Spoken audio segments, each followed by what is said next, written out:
Shartda mashinaga o'tirib, og'ayninglar bilanmi, oilaviymi, Turkiyaga ketvorishinglarga nima hujjatlar kerak va qanaqa rasxodlar bo'ladi?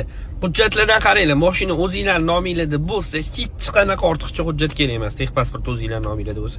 Agar doверенностьda bo'ladigan bo'lsanglar, doверенностьlarni inglizchaga tarjima qildirib, apostil qildirib olishinglar kerak.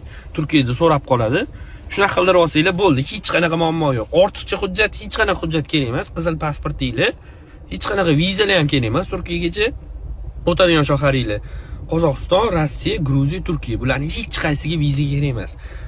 Mashinada ham hech qanaqa ortiqcha hujjat kerak emas. Faqat hamma chegaradan o'tganda страхование qildirasizlar. Misol uchun, Qozog'istonda страхование 300 ming so'm, Rossiyadagidek $50, Gruziyada ham $40, Turkiyada ham $50 bo'ldi. Shu hamma davlatga o'tganda страхование qildirasizlar, bo'ldi. Boshqa hech qanaqa qiyin joyi yo'q. O'tirib shartda ketaversa bo'ladi. Benzin narxlari deyishyapti ko'pchilik.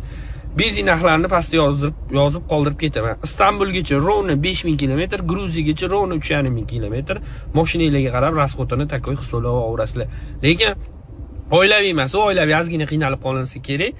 Takoy gaygu og'aynilar bilan o'tirib mazza qilib borib kelsa bo'ladi Turkiyaga, maslahat beraman.